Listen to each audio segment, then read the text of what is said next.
The bullet that grazed Katherine Fairmont's shoulder sent her tumbling from her horse into the ravine, and by the time she hit the rocky bottom, the sun was already beginning its descent toward the Nevada horizon. She had been riding hard from Sacramento, carrying documents that would prove her father's innocence in a land dispute that had turned bloody 3 weeks prior, but the men who wanted those papers destroyed had found her first. The horse bolted as gunfire echoed through the canyon, leaving her alone with a bleeding wound and the taste of copper in her mouth as consciousness slipped away like water through her fingers. When she opened her eyes again, everything was wrong. The world swayed and tilted, and she could not tell if the crackling sound came from a fire or from inside her own fevered mind. Her body felt as though it had been dipped in molten iron, every inch of skin burning with an intensity that made her gasp. She tried to speak, to ask where she was, but her throat produced only a strangled sound that frightened even herself. "Easy now," a voice said, low and steady as a river stone. "You are safe here."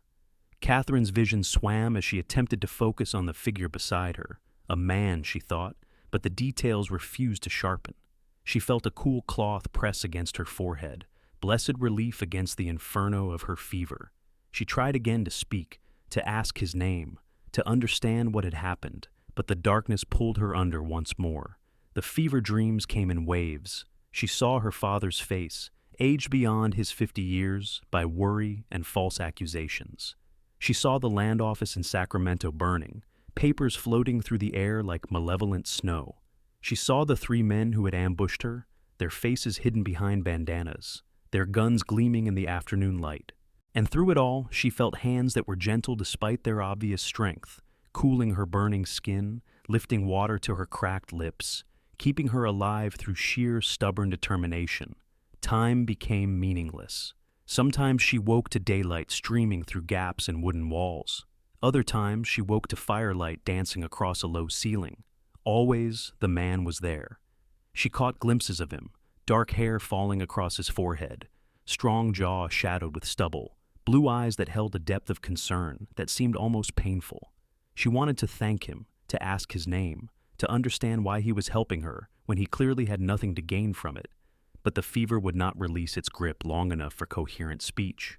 On what might have been the 3rd day, or perhaps the 5th, Katherine surfaced from the fever long enough to take in her surroundings with something approaching clarity.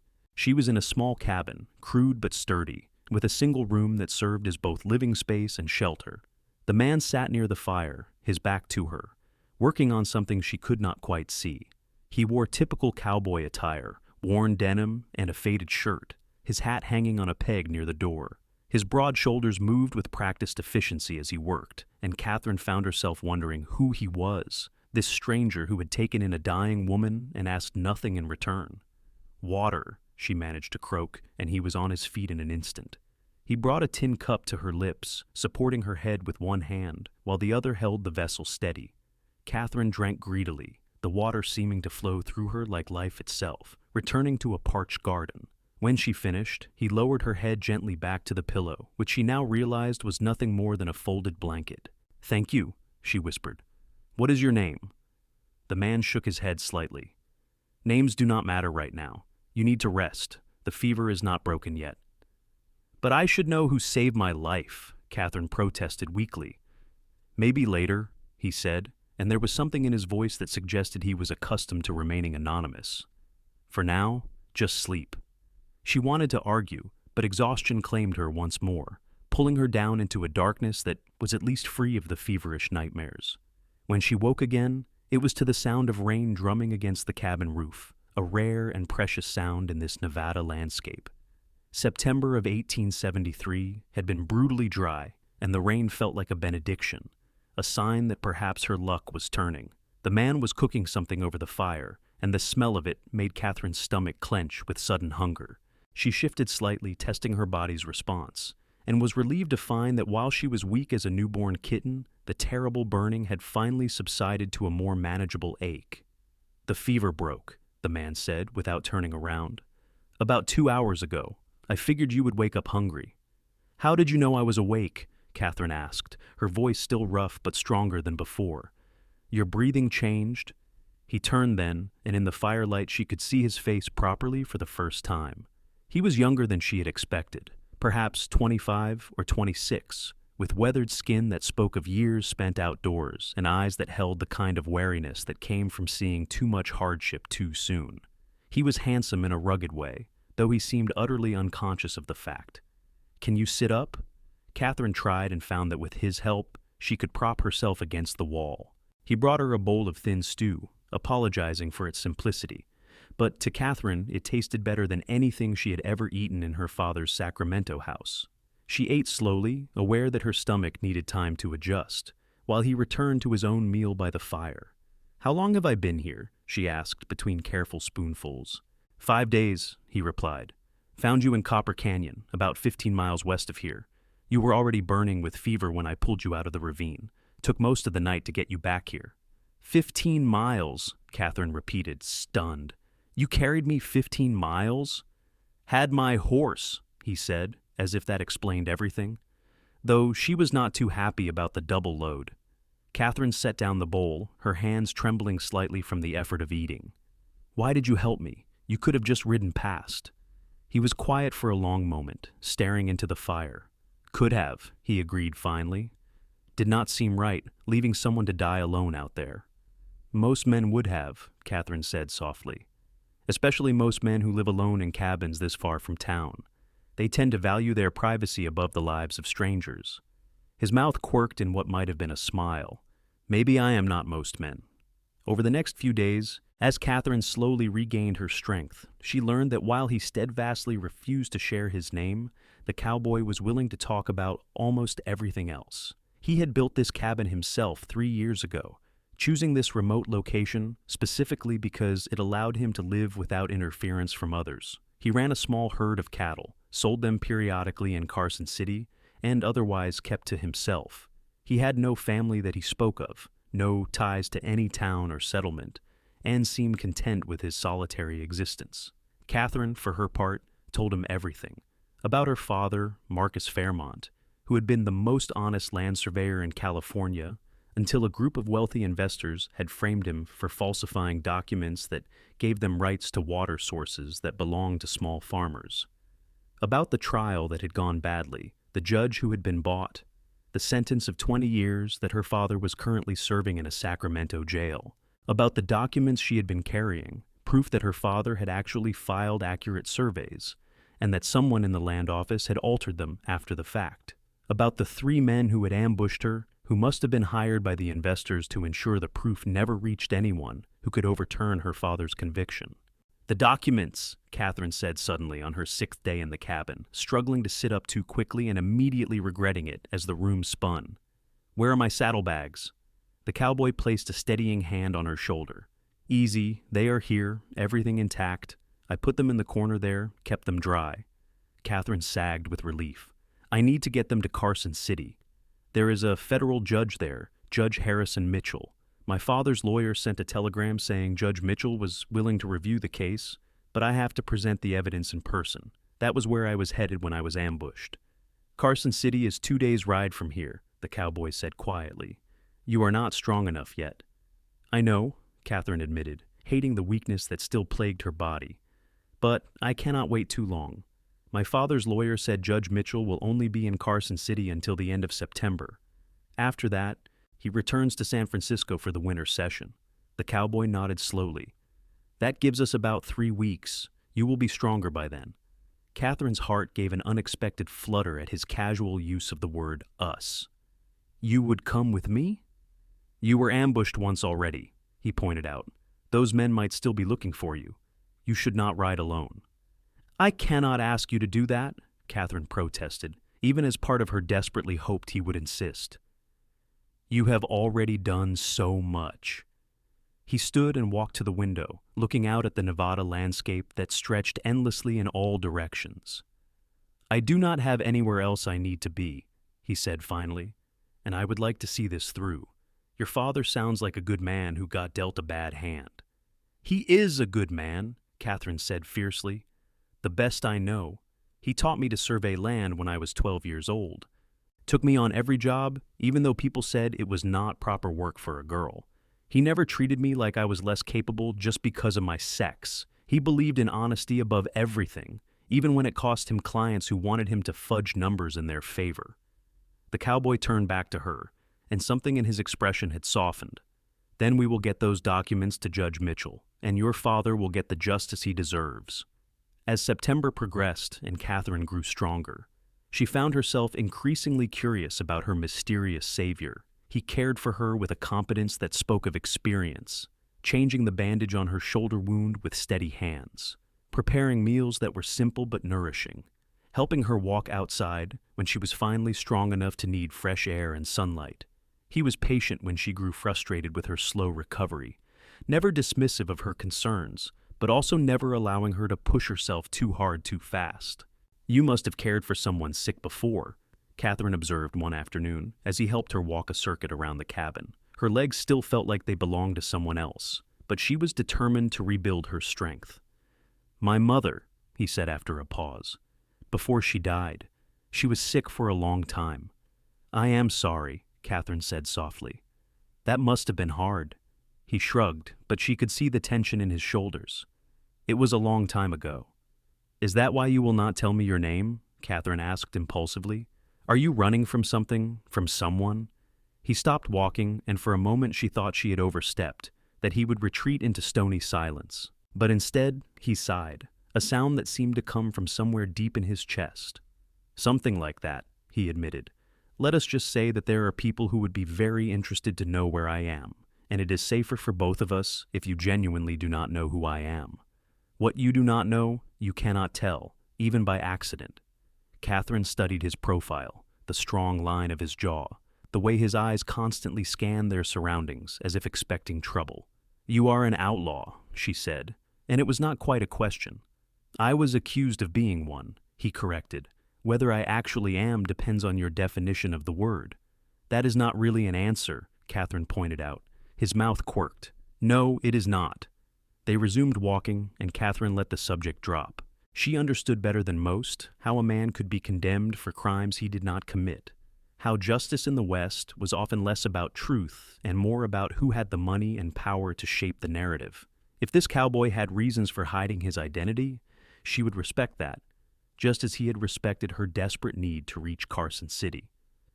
By the second week after her rescue, Katherine was strong enough to help with daily chores around the cabin. She could not yet ride or do anything too strenuous, but she could prepare meals, mend clothes, and tend to the small garden he kept behind the cabin. They fell into a comfortable routine, working side by side during the day, talking by the fire in the evenings, and Katherine found herself increasingly reluctant to think about the day when she would be well enough to leave. She learned that he had a dry sense of humor that caught her off guard with its unexpectedness. She learned that he could identify every bird by its call and knew which plants were edible and which would kill you if you so much as touched them. She learned that he read, a rarity for cowboys who spent most of their time on the range, and that he had a small collection of books tucked carefully under his bunk, including a worn copy of Shakespeare's sonnets that he claimed to have won in a card game but clearly treasured. "Read to me," Katherine requested one evening when the day's work was done and they were settling in for the night. "My eyes are still tired from the fever." He looked skeptical, but pulled out the Shakespeare and began to read in his low, steady voice. Katherine closed her eyes and listened, marveling at how this rough cowboy could recite poetry with such unconscious grace, stumbling occasionally over a word, but never losing the rhythm of the verses. When he finished one sonnet, she asked for another and then another until she finally opened her eyes to find him watching her with an expression she could not quite read. "What?" she asked, suddenly self-conscious. "Nothing," he said, closing the book gently. "You should sleep. We need to start building your strength for the ride to Carson City." But Katherine had caught something in his eyes, a flicker of warmth that made her pulse quicken in a way that had nothing to do with fever. She lay awake long after he had banked the fire and settled into his own bedroll across the room, listening to his steady breathing and wondering when exactly this stranger had become the most important person in her world. The third week arrived with cooler temperatures and clearer skies. Katherine could now walk for an hour without tiring, and the cowboy declared that she was ready to begin preparing for the journey ahead. He spent a day riding to a neighboring ranch and returned with a gentle mare that he said would suit her better than trying to find her original horse, which had likely run all the way back to Sacramento by now. "How much did she cost?" Katherine asked, running her hand down the mare's soft nose. I will pay you back, I promise. Already paid, he said dismissively. Besides, old Henderson owed me a favor. She is a good horse, steady temperament, will not spook easy. Katherine wanted to argue, to insist on repaying him for everything he had done, but she was learning to recognize when the cowboy had made up his mind about something. Instead, she focused on reacquainting herself with riding, starting with short trips around the cabin and gradually extending the distance as her body remembered skills that had been ingrained since childhood. On the fourth day of her riding practice, as they were walking the horses back to the cabin, Katherine finally asked the question that had been building in her mind for days. What will you do after we get to Carson City, after I present the evidence to Judge Mitchell? The cowboy was quiet for so long that she thought he might not answer. Finally, he said, I have not thought that far ahead. Will you come back here? Katherine pressed. To the cabin? Maybe. He glanced at her, then away. Or maybe it will be time to move on. I have been here 3 years. That is a long time to stay in one place. The thought of him simply disappearing after Carson City, of never seeing him again, of never even knowing his name, sent a sharp pain through Katherine's chest that had nothing to do with her healing shoulder wound. I wish you would tell me your name, she said quietly. I understand why you cannot while I am here, while there is still risk, but maybe after, when everything is resolved. He stopped walking and turned to face her fully. Why does it matter so much to you? Because you saved my life, Katherine said, her voice catching slightly. Because you cared for me when you could have left me to die. Because I want to be able to think of you as a person with a name, not just as some mysterious cowboy who appeared when I needed help most and then vanished like smoke. Maybe that is exactly what I should be, he said, but there was no conviction in his voice. A ghost who was here and then gone. I do not want you to be a ghost, Katherine said, and suddenly she was stepping closer to him, close enough to see the flecks of gray in his blue eyes, close enough to feel the warmth radiating from his body. I want you to be real. His hand came up slowly, hesitantly, and touched her cheek with a gentleness that made her breath catch. I am real, he said softly. Maybe too real. That is the problem.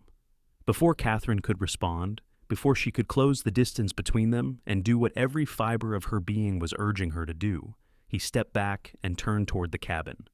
We should go in, he said, his voice rough. Still have work to do before we can leave. That night, Katherine lay awake again. But this time, it was not confusion that kept sleep at bay. It was the growing certainty that she was falling in love with a man whose name she did not know, whose past was a mystery, whose future was as uncertain as the Nevada wind. It was reckless and foolish and completely impractical, and yet she could not seem to stop it any more than she could stop her heart from beating. The next morning, the cowboy announced that they would leave for Carson City in 3 days. Katherine was strong enough, the weather was holding, and they could not risk waiting much longer if they wanted to catch Judge Mitchell before he left for San Francisco. Katherine agreed, even as her heart sank at the thought of their time at the cabin coming to an end. She spent those 3 days memorizing everything about him, storing away details like treasures she could revisit later. The way he always checked his gun before stepping outside, a habit so ingrained he probably did not even realize he did it. The small scar above his left eyebrow that he had gotten, he finally admitted, from a bull that had taken exception to being herded. The way he hummed tunelessly while he worked, off-key but somehow endearing. The gentleness of his hands, which seemed incongruous with his rough appearance, but was as much a part of him as his sun-weathered skin. On their last night at the cabin, Katherine worked up the courage to ask more about his past. They were sitting outside, watching the stars emerge in the vast Nevada sky, and the peaceful silence felt like permission to probe deeper than she had dared before. The people who are looking for you, she began carefully, are they lawmen or outlaws? Bit of both, he admitted. I rode with some men about 5 years ago. We were just cowboys working a cattle drive, but the foreman turned out to be running a side business stealing horses and selling them across the state line. When we got caught, he blamed the whole operation on us, claimed we were the ones organizing the thefts while he was just an innocent victim. But that was not true, Katherine said. No, it was not true. But he had connections, friends in high places, and we were just drifters. 3 of us got arrested. I managed to escape before the trial, but there is still a warrant out for me in California and Arizona. The other 2 were not so lucky. What happened to them? His jaw tightened. 10 years in territorial prison. Last I heard, one of them died from pneumonia his second year in. The other, I do not know. Maybe he is still there. Maybe he got out. Maybe he is dead too. Katherine reached out and took his hand, threading her fingers through his. He looked down at their joined hands but did not pull away. I am sorry, she said. That is not justice. No, he agreed. But it is the law, and in the West, those are not always the same thing. That is why I live out here, why I do not go into towns unless I have to, why I cannot tell you my name. If the wrong person hears it, if word gets back to California, they will come for me. After we clear my father's name, Katherine said impulsively, maybe we could work on clearing yours too. If there is proof that the foreman was lying, if we could find witnesses or documents or something. Katie, he interrupted gently, and the use of the nickname made her heart skip. That is a kind thought, but there is no proof. It was 5 years ago. The witnesses are scattered or dead, and even if we could prove I was innocent, I still ran. I broke out of jail while awaiting trial. That is a crime all on its own, regardless of whether the original charges were false. So you will just hide forever? Katherine asked, unable to keep the frustration from her voice. Live out here alone, never able to go where you want or do what you want, always looking over your shoulder? If that is what it takes to stay free, then yes, he said. I have seen the inside of those prisons, Katie. I would rather die out here under open sky than spend another day locked in a cell. They sat in silence for a while, still holding hands, and Katherine tried to imagine a future where this man could be part of her life beyond the next few days. It seemed impossible. Once her father was free, she would return to Sacramento, to the life she had known, to the society that would never accept a cowboy with a warrant on his head. And he would return to his solitary existence, always moving, always hiding, never able to put down roots or trust anyone enough to let them fully into his life. Unless... Come with me, Katherine said suddenly, squeezing his hand. After Carson City, after everything is settled with my father, come with me to Sacramento. He turned to look at her, his expression unreadable. You know I cannot do that. We could figure something out, Katherine insisted. Change your name legally, move somewhere no one knows you, start fresh. My father has connections, people who owe him favors. If we could just... Katie. He released her hand and stood, walking a few paces away to stare out at the darkness. You are not thinking clearly. You are grateful because I helped you, and maybe you feel something for me because of that. But gratitude is not the same as... I am not grateful, Katherine interrupted, standing to face him. I mean, I am, but that is not what this is. I am falling in love with you, and I think you feel something for me too, and I do not want to just walk away and never see you again.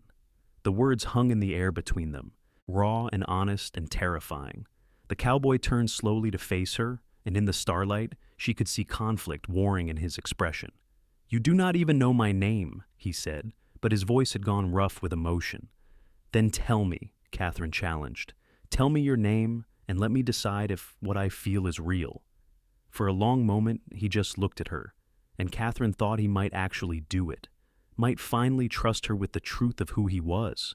But then he shook his head and walked back toward the cabin. We should sleep, he said. Long ride ahead tomorrow. Katherine wanted to scream with frustration, but she forced herself to take a deep breath and follow him inside. She had pushed too hard, revealed too much, and now he was retreating behind the walls he had built so carefully. She would have to be patient, would have to show him through actions rather than words that she could be trusted, that what she felt was real and lasting. They left at dawn the next morning, riding side by side through the cool Nevada morning. The landscape was beautiful in its starkness, all red rocks and scrubby vegetation, with mountains rising in the distance like ancient sentinels. Katherine sat her horse well, pleased that her body had recovered enough to handle the journey, though she knew she would be sore by day's end. The cowboy set a steady pace, not too fast, but not dawdling either. They stopped periodically to water the horses and stretch their legs, and he pointed out landmarks along the way, ensuring Katherine would be able to find her way back if needed. He had packed food for 3 days, planning to take the journey slowly enough that Katherine would not overtax herself, but quickly enough that they would reach Carson City with time to spare before Judge Mitchell's departure. That first night, they made camp in a small canyon with a trickle of water running through it.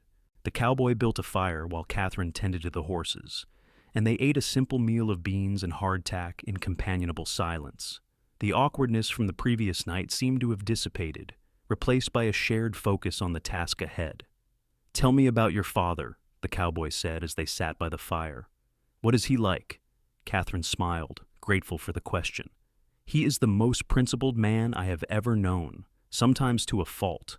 My mother used to joke that he would rather starve than take money he had not earned honestly. He taught me everything about surveying, about reading the land, about understanding boundaries and water rights, and all the legal complications that come with settling the West. He always said that accurate surveys were the foundation of civilization, that without honest measurements, property disputes would tear communities apart." "He sounds like a wise man," the cowboy observed. "He is," Katherine agreed, "but his wisdom did not protect him from men who had no honor, who cared more about profit than truth. The investors who framed him, they control so much land now, so many water sources. Small farmers are going under because they cannot get access to water that should legally be theirs. And my father sits in a jail cell knowing that his name is being used to justify theft on a massive scale. Once you present the evidence to Judge Mitchell, how long will it take to overturn the conviction?" Katherine shrugged. "I do not know. My father's lawyer says it could be quick if the judge is convinced, maybe a few weeks for the paperwork to process. Or it could take months if the investors fight it, appeal to higher courts, try to discredit the evidence." "Will you stay in Carson City while you wait?" the cowboy asked, and Katherine heard something careful in his tone. "I suppose I will have to," she said. "I cannot go back to Sacramento without knowing the outcome. My father needs to know that someone is fighting for him." The cowboy nodded slowly, staring into the fire. "Carson City is a good town, growing fast, lots of opportunities. You should be safe there." "Will you stay with me?" Katherine asked quietly. "While I wait for the judgment?" He was silent for a long time.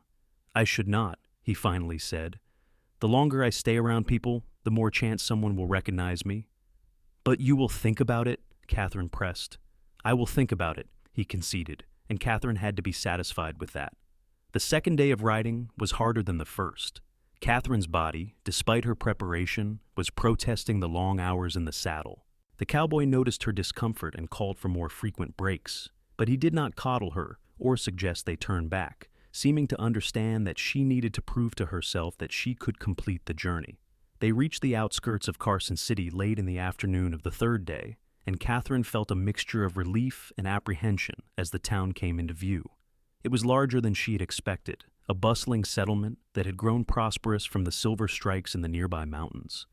Buildings lined the main street, everything from saloons to general stores to a proper hotel, and people moved about their business with the purposeful energy of a community on the rise.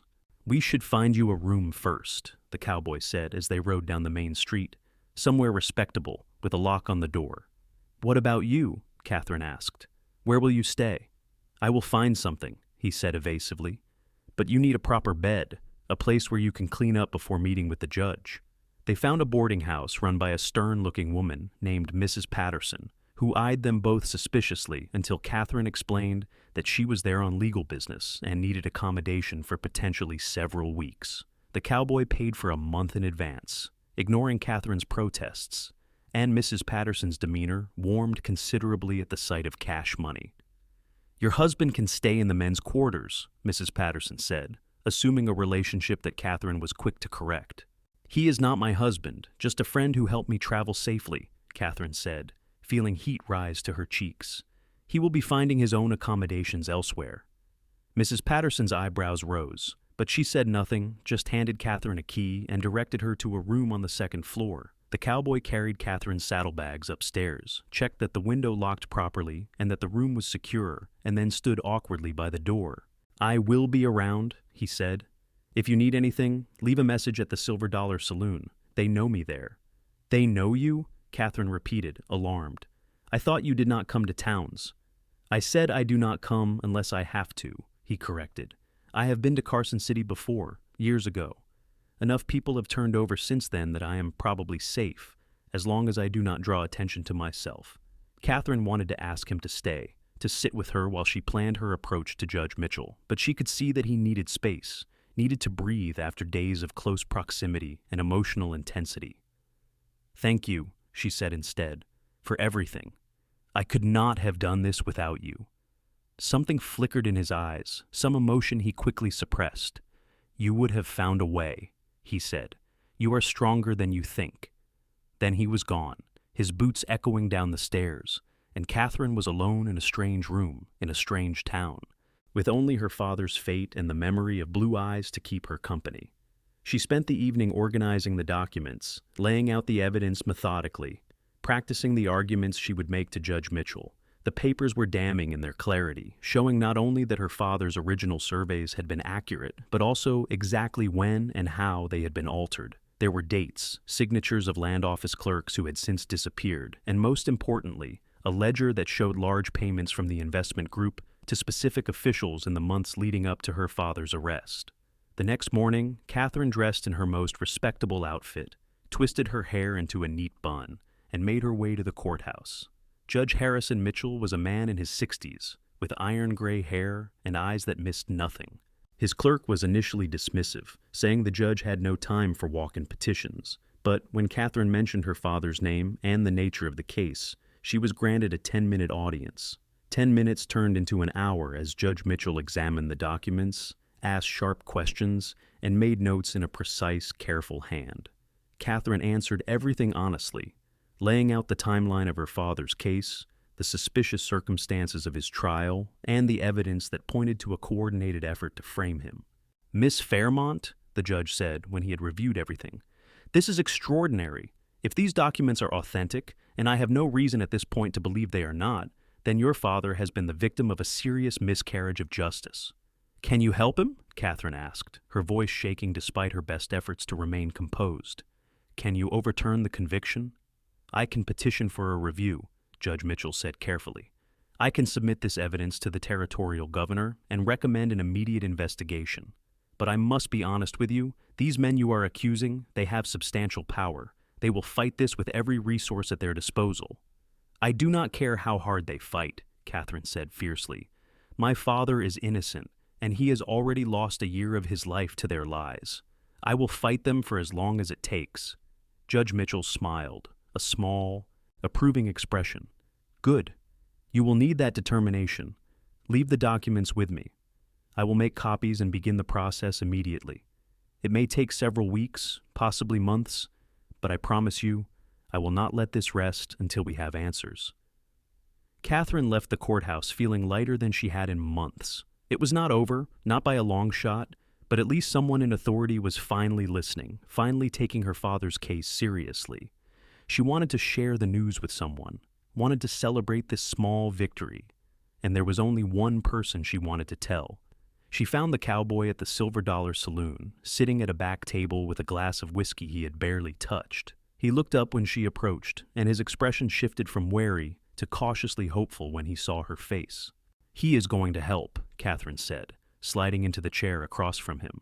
"Judge Mitchell is going to petition for a review, submit the evidence to the governor, recommend an investigation. He says it could take weeks or months, but he believes me. He believes my father is innocent." The cowboy's face broke into a genuine smile, and Katherine realized it was the first time she had seen him truly, openly happy. "That is wonderful," he said. "Your father is lucky to have a daughter like you."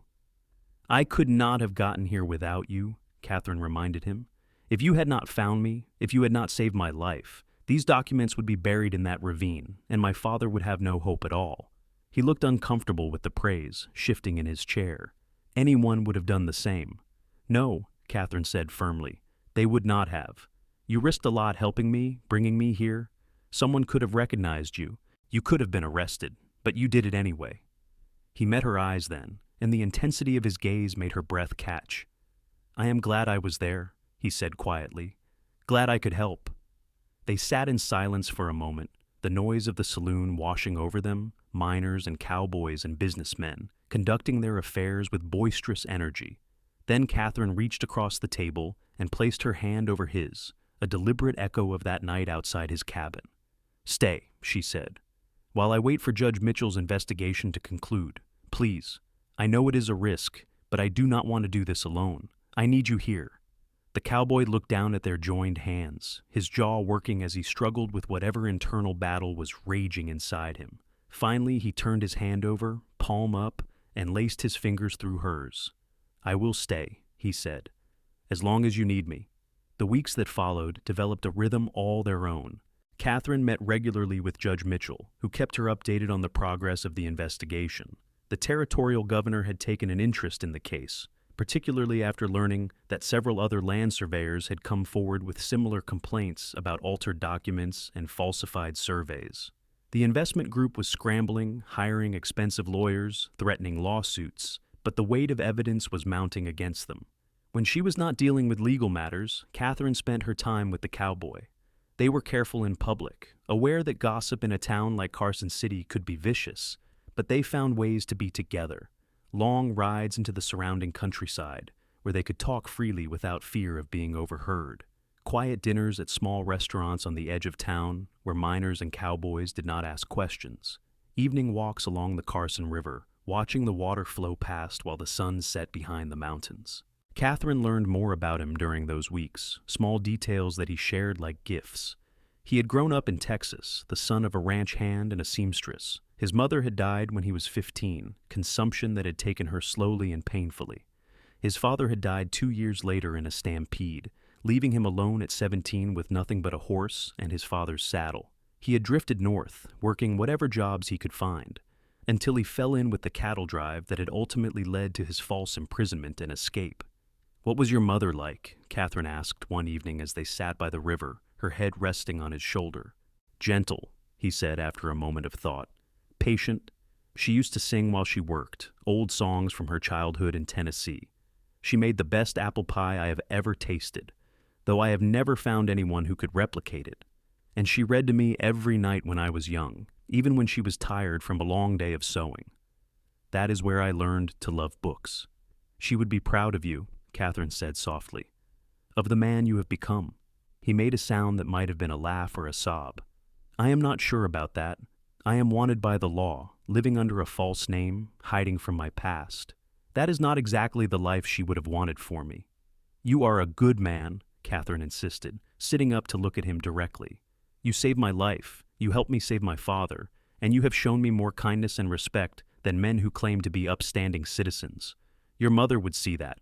She would know who you really are, underneath the circumstances that have forced you into hiding."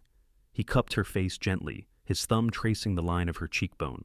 "How did you become so fierce?" he asked, wonder in his voice. "Most women in your position would have given up, would have accepted their father's fate, and tried to move on with their lives." "You did not know my mother," Katherine said with a sad smile. "She was the fierce one. She taught me never to accept injustice, never to stay quiet when speaking up could make a difference. She died when I was 16, a riding accident that should never have happened. My father was devastated, but he honored her memory by raising me the way she would have wanted, teaching me to be independent and strong and unafraid." "They sound like remarkable people," the cowboy said. "They are," Katherine agreed, "and I want you to meet my father when he is released. I want him to know the man who saved his daughter's life, who made it possible for justice to finally prevail." The cowboy's expression turned troubled. "Katie, even if your father is released, even if the investigation clears him completely, I am still wanted. I cannot just walk into a prison or courthouse and introduce myself." "We will find a way," Katherine said stubbornly. "We have to." 6 weeks after Katherine first met with Judge Mitchell, the news finally came. The territorial governor had ordered Marcus Fairmont's immediate release and a full pardon. The investigation had uncovered a conspiracy that reached into the highest levels of California's land office, with evidence of bribes, altered documents, and falsified records affecting dozens of cases beyond Katherine's father. The investors were facing criminal charges, several land office officials had already fled the territory, and there was talk of a federal investigation into land fraud across the entire West. Katherine received the telegram at the boarding house and immediately ran to find the cowboy, propriety forgotten in her joy. She found him at the livery stable where he had been keeping his horse, and she threw herself into his arms without thinking, laughing and crying at the same time. "He is free!" she gasped against his chest. "My father is free. The governor issued a full pardon. They are releasing him today." The cowboy held her tight, his own eyes suspiciously bright. "That is wonderful news," he said roughly. "I am so happy for you, for your family." Katherine pulled back just far enough to look up at him. "Come with me to Sacramento," she said urgently. "When I go to bring my father home, come with me, please. I know it is dangerous. I know there are risks, but I cannot imagine going through this without you there." He hesitated, and Katherine could see the war raging behind his eyes, the desire to say yes battling against years of caution and self-preservation. "Katie," he began, but she cut him off. "I love you," she said, the words tumbling out before she could second-guess them. "I know I should not. I know it is complicated and dangerous and probably foolish. But I love you. I have loved you since you sat by my bedside and nursed me through the fever. Maybe even before that, when I was barely conscious and heard your voice telling me I was safe. And I think you love me too. Or at least that you could, if you let yourself." For a long moment he just stared at her, his expression a mixture of shock and longing and fear. Then he was kissing her, his hands framing her face, and Katherine kissed him back with all the pent-up emotion of the past 2 months. All the fear and hope and desperate affection that had been building between them since the day he pulled her broken body from that ravine. When they finally broke apart, both breathing hard, he rested his forehead against hers. "I do love you," he whispered. "God help me, I do. But I cannot go to Sacramento, Katie. It is too dangerous. California is where the original warrant was issued, where people will definitely recognize me. I would be arrested the moment someone saw my face." "Then tell me your name," Katherine said fiercely. "Tell me who you are, and let me help you. Judge Mitchell owes me a favor now. The governor owes my family a debt. We could petition for a review of your case, present evidence that you were framed just like my father was framed. We could clear your name, give you your life back." He pulled away, shaking his head. "It is not the same. Your father had documents, proof of his innocence. I have nothing but my word against a dead man's, and I broke out of jail. That is not something that can just be pardoned away." "We can at least try," Katherine insisted. "Please, let me try." He turned away from her, his shoulders tense with conflict. Katherine waited, hardly breathing, while he wrestled with the decision that could change both their lives. Finally, he turned back to face her, and she could see resignation and hope warring in his expression. "Benjamin Turner," he said quietly. "That is my name. Benjamin Turner from Red Rock, Texas. Wanted for horse theft and jailbreak in the territories of California and Arizona, though I am innocent of the theft and guilty only of refusing to spend my life paying for someone else's crimes." Katherine felt tears slip down her cheeks as she repeated his name like a prayer. "Benjamin Turner." She reached for his hands, holding them tightly. "Thank you. Thank you for trusting me." "I am probably a fool," Benjamin said, but he was almost smiling. "Trusting you with this, with my name, with my life, essentially. But I have been a fool for you since the moment I found you in that ravine, so I might as well commit to it fully." They spent the rest of the day planning. Katherine would return to Sacramento to reunite with her father and begin the process of getting Benjamin's case reviewed. Benjamin would stay in Carson City, where he was relatively unknown and safe, while Katherine worked on building a defense. If Judge Mitchell agreed to help, if there was any chance of clearing Benjamin's name, then they could be together openly, without fear of arrest, without the need for hiding and secrecy. It was not a perfect plan, and there were 1,000 ways it could go wrong, but it was hope, and hope was more than either of them had dared to entertain in years. Katherine left for Sacramento 3 days later, her heart heavy at leaving Benjamin behind, but determined to fight for their future with the same ferocity she had fought for her father's freedom. Benjamin rode with her to the edge of town, and they said goodbye in the shadow of the mountains, holding each other as if they could somehow make the moment last forever. "Come back to me," Benjamin said against her hair. "Promise me you will come back." "I promise," Katherine whispered. "I will come back, and when I do, we will be together properly. No more hiding, no more fear, just us, building the life we deserve." He kissed her once more, long and deep and full of promise. And then he was riding away, back toward Carson City and the uncertain safety it offered. Katherine watched until he was out of sight, then turned her horse toward Sacramento and the father who was waiting for her. The reunion with Marcus Fairmont was everything Katherine had dreamed of and more. Her father was thinner than she remembered, his hair had gone completely gray, and there were new lines on his face that spoke of the hardship he had endured. But his eyes were the same, still sharp and kind, still full of the integrity that had defined his entire life. He held her for a long time, both of them crying, and when they finally pulled apart, he looked at her with wonder. "You did this," he said, his voice hoarse with emotion. "My brave girl, you saved me when everyone else had given up." "I could not let them win," Katherine said simply. "You taught me better than that." Over the next few weeks, as Marcus Fairmont rebuilt his life and reputation, Katherine worked tirelessly on Benjamin's case.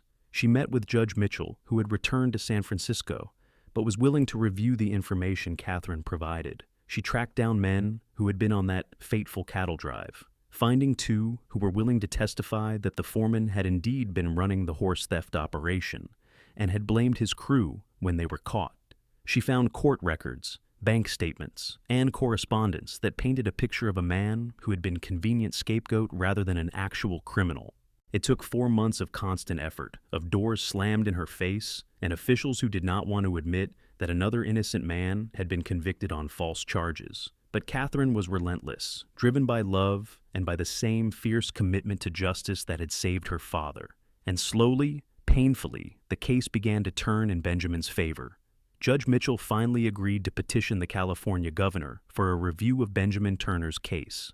The evidence Katherine had gathered, combined with the political will to address corruption in the wake of her father's highly publicized exoneration, created an opening that had not existed before. The governor, facing pressure to clean house and restore faith in the territorial justice system, agreed to order a full investigation. Katherine wrote to Benjamin weekly, sending letters to the Silver Dollar Saloon in Carson City where he could collect them safely. His responses were less frequent, cautious even in written form, but full of a longing that matched her own. He told her about his days, the work he was doing on a ranch outside of town, the way he thought of her constantly, the hope and fear that warred in his chest every time he imagined a future where they could be together without secrets. Finally, 8 months after Katherine had left him in Nevada, the news came.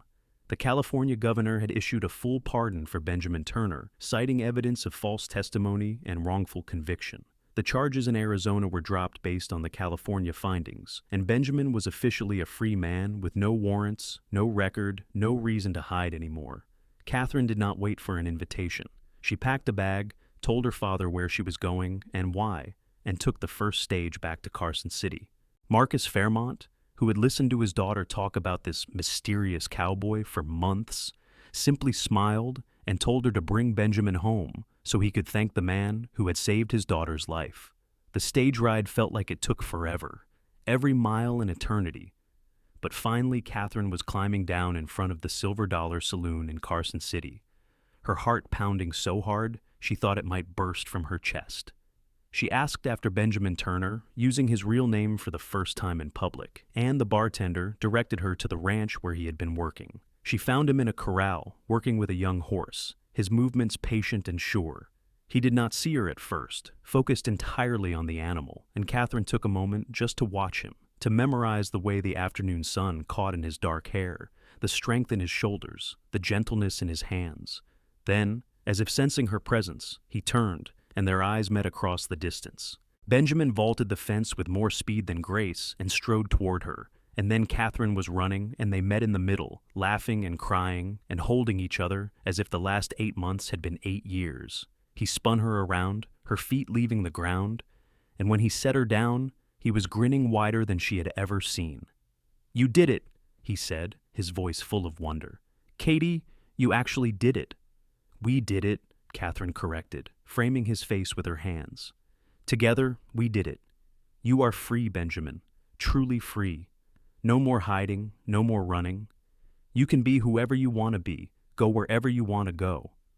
"I want to be with you," Benjamin said simply. "That is all I want. Everything else is just details." He kissed her there in the dusty ranch yard, with cowboys whistling and calling good-natured comments, and Katherine kissed him back with all the joy and relief and love that had sustained her through 8 months of fighting for their future. When they finally came up for air, both flushed and grinning, Benjamin took her hand and laced their fingers together. "Marry me," he said, and it was not quite a question. "I know I should ask properly, should get down on one knee and make a pretty speech, but I have waited 8 months to say this, and I cannot wait another moment. Marry me, Katie. let me spend the rest of my life making you happy, proving that your faith in me was not misplaced. Yes, Katherine said, laughing through tears. Yes, of course, yes. I would marry you today if we could find a preacher. Tomorrow then, Benjamin said, his smile infectious.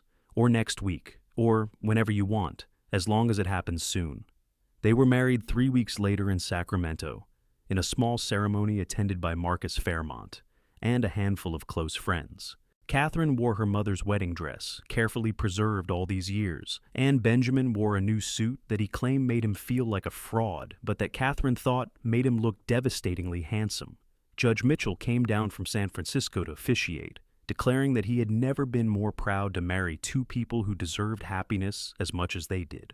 Marcus Fairmont walked his daughter down the aisle with tears in his eyes, and when he placed her hand in Benjamin's, he spoke quietly enough that only the three of them could hear. You saved her life, and she saved yours in return. That is a rare thing, son. Take care of her. With everything I have, Benjamin promised, and Marcus nodded, satisfied. The wedding celebration was modest but joyful, full of laughter and music and the kind of happiness that comes from hard-won victories.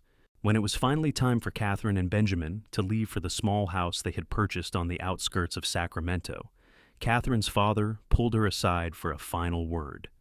Your mother would be so proud of you, Marcus said, his voice thick.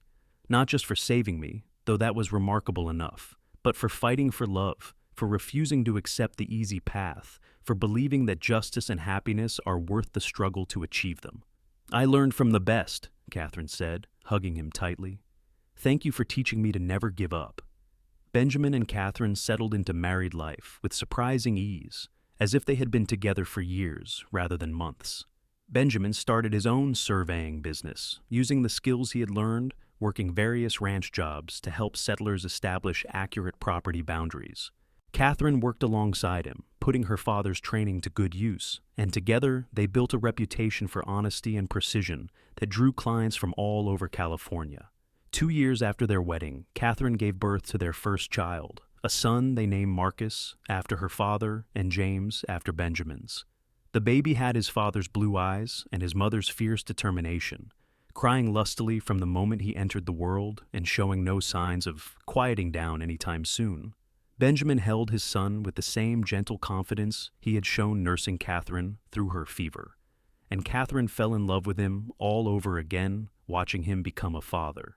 3 years later came a daughter, Sarah, named for Benjamin's mother. She was quieter than her brother, more contemplative, but with a stubborn streak that promised she would be as formidable as her mother when she grew up. Marcus Fairmont doted on his grandchildren, teaching Marcus Jr. to read surveys before the boy could properly read books, and telling Sarah stories about her grandmother's famous apple pie that made the little girl determined to learn the recipe that had been lost. Benjamin and Katherine celebrated their 5th anniversary by taking a trip back to Nevada, leaving the children with Marcus for a week, while they retraced the journey that had brought them together. They visited the canyon where Benjamin had found Katherine, where she had lain broken and fevered while he carried her to safety. They rode out to the cabin where she had recovered, which Benjamin had maintained even though he no longer needed its isolation, keeping it as a reminder of where their story had truly begun. Do you ever regret it? Katherine asked one evening as they sat outside the cabin, watching the stars emerge in the vast Nevada sky, just as they had on their last night here 6 years before. Helping me that day, getting involved in all the complications that came after, Benjamin pulled her closer, his arm around her shoulders, his hand resting on the gentle swell of her stomach, where their 3rd child was growing. Not for a single moment, he said firmly.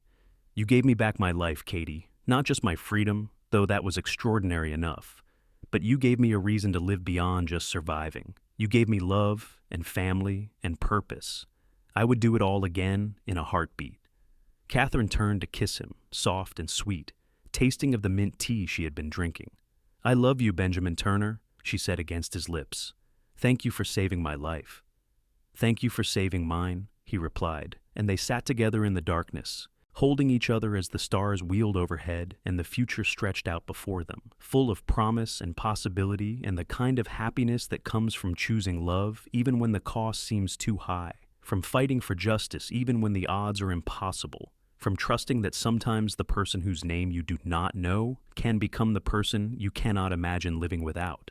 Their third child, born that winter, was a girl they named Katherine after her mother, but called Kate to avoid confusion. She came into the world during a snowstorm, arriving so fast that Benjamin barely had time to fetch the midwife, and from her first breath, she made it clear she would live life on her own terms. Marcus Jr. adored his new sister, while Sarah was less impressed by the squalling infant who demanded so much attention. But within months, all three children had formed the kind of bond that would last their entire lives. As the years passed, Benjamin and Katherine's surveying business grew and prospered. They trained young surveyors in the same principles of honesty and accuracy that Marcus Fairmont had instilled in his daughter, creating a legacy that extended beyond their own work. Benjamin never fully lost his wariness of crowds or his discomfort with attention, but with Katherine by his side, he learned to navigate social situations and build relationships with people who valued integrity over profit. Marcus Fairmont lived to see all three of his grandchildren grow into adulthood, watching Marcus Jr. become a lawyer who fought for the wrongly accused, Sarah, a teacher who believed in giving every child the chance to learn, regardless of their circumstances, and Kate, a rancher who ran her spread with the same fierce determination her mother had shown fighting for justice. He died peacefully in his sleep at the age of 78, surrounded by family, his last words a thank you to his daughter for never giving up on him. Benjamin and Katherine stood together at Marcus Fairmont's funeral. Their children and grandchildren gathered around them, and Katherine thought about the winding path that had led them all to this moment. It had started with a bullet and a fevered blur of pain, with a cowboy whose name she did not know, bending over her broken body and deciding that her life was worth saving. It had continued through desperate rides and legal battles, through fear and hope, and the kind of love that refuses to be practical or sensible. And it had resulted in this, in a family built on foundations of justice and compassion, in lives that mattered because they had chosen to fight for what was right, even when it was hard. "Do you think about that day?" Benjamin asked her later, when the mourners had left and it was just the two of them standing by Marcus's grave. "The day I found you in the canyon?" "Every day," Katherine said honestly.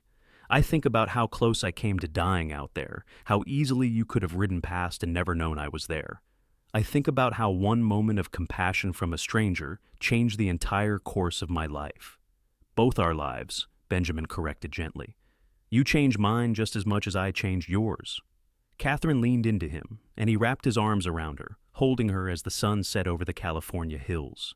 They were older now, their hair streaked with gray, their faces marked by the years, but the connection between them was as strong as it had been that first night in the cabin when she had woken to find him caring for her with such patient dedication. "I never did properly thank you," Katherine said after a long silence, "for nursing me through that fever, for sitting by my side for days, for bringing me back from the edge of death." "You thanked me by giving me a life worth living," Benjamin said simply. "That is thanks enough for 100 lifetimes." They stayed there until full dark, two people who had found each other against impossible odds, who had built something beautiful from the ashes of false accusations and desperate fights for justice. And when they finally walked back to their house, hand in hand, they carried with them the certainty that some stories, the best stories, begin not with names and introductions, but with a simple choice to help a stranger, to fight for what is right, and to believe that love is worth any risk, any sacrifice, any leap of faith into the unknown. The years continued to unfold with the gentle rhythm of a well-lived life. Benjamin and Katherine celebrated their 25th anniversary surrounded by children and grandchildren, telling the story once again of how they had met, how he had saved her life, and she had saved his in return. The grandchildren, who had heard the tale countless times, still leaned in with rapt attention, loving the romance of it, the drama of fever and rescue and true love, conquering impossible obstacles. Marcus Jr. had taken over much of the surveying business, working alongside his father and training the next generation in the Turner family tradition of absolute accuracy and uncompromising honesty. Sarah ran a school in Sacramento that educated children from all backgrounds, living out her grandmother's belief that justice began with giving everyone the same opportunities. And Kate, true to her independent nature, had married a cowboy much to everyone's amusement and ran a successful cattle operation in Nevada, not far from the cabin where her parents' story had truly begun. On their 30th anniversary, Benjamin took Katherine back to that cabin one final time. They were both in their 50s now, their children grown and scattered across the West, their grandchildren beginning to have children of their own. The cabin was weathered but still standing, a monument to the place where everything had changed. "Do you ever wonder what would have happened if I had ridden a different direction that day?" Benjamin asked, as they stood in the doorway, looking at the simple space that had sheltered Katherine while the fever raged. "If I had gone east instead of west, if I had missed seeing you in that ravine." "I try not to think about it," Katherine admitted, "because the thought of a world where we never met, where you never saved me and I never learned your name, is too painful to contemplate." Benjamin turned to face her, taking both her hands in his. "I know I am not a man who is good with fancy words," he said, "but I need you to know that every single day since I found you has been a gift. Every morning I wake up with you beside me. Every evening we sit together and watch the sunset. Every moment we spend with our family. It is all more than I ever dreamed I deserved." Katherine felt tears slip down her cheeks. But they were happy tears, the kind that came from joy too big to contain. "You deserved all of it," she said fiercely. "You deserved happiness and love and a family that adores you. You deserved to be free of false accusations and wrongful imprisonment. You deserved everything good that has come to you, Benjamin Turner, because you are a good man who chose kindness when he could have chosen indifference." They made love that night in the cabin where she had recovered, where he had nursed her fever until it broke, where the foundation of their love had been laid in those long, fevered days. It was gentle and sweet and full of the deep intimacy that comes from 30 years of knowing another person completely, of choosing them every day, of building a life together from nothing but hope and determination. The next morning, they rode back to Sacramento, to the house that had become the center of their family, to the business that carried both their names, to the life they had fought so hard to create. And as they rode, Katherine thought about all the moments that had led them here, all the choices and chances and sheer stubborn refusal to give up that had brought them from that desperate day in the Nevada Canyon to this moment of profound contentment. Benjamin and Katherine Turner lived long lives, blessed with health and happiness and the kind of love that becomes legendary. They watched their grandchildren have children, and those children have children in turn, creating a family tree that spread across the West, all of them carrying forward the values of honesty, justice, and compassion that had been the bedrock of Benjamin and Katherine's marriage. When Katherine finally passed away at the age of 79, surrounded by 3 generations of family who adored her, Benjamin held her hand and whispered the same words he had spoken in that cabin so many years ago, the first words she had heard as she swam up from the fever that had nearly claimed her life. "You are safe," he said softly. "You are safe, and you are loved, and I will be with you again soon." She smiled at him, her eyes still bright despite her age, and squeezed his hand with surprising strength. "Thank you," she whispered, "for saving my life all those years ago, for giving me the most beautiful life I could have imagined." "Thank you," Benjamin replied, his voice breaking, "for letting me love you, for fighting for me when I had given up on myself, for being my partner, my best friend, my everything." Katherine closed her eyes then, still smiling, still holding his hand, and slipped peacefully away. Benjamin sat with her for a long time after, holding her hand, remembering the fierce young woman who had refused to let injustice stand, who had fought for her father's freedom and his own, who had loved him with a passion and dedication that had never wavered in 52 years of marriage. He followed her 6 months later, his heart simply giving out one morning as he sat in the chair where he had always watched the sunrise.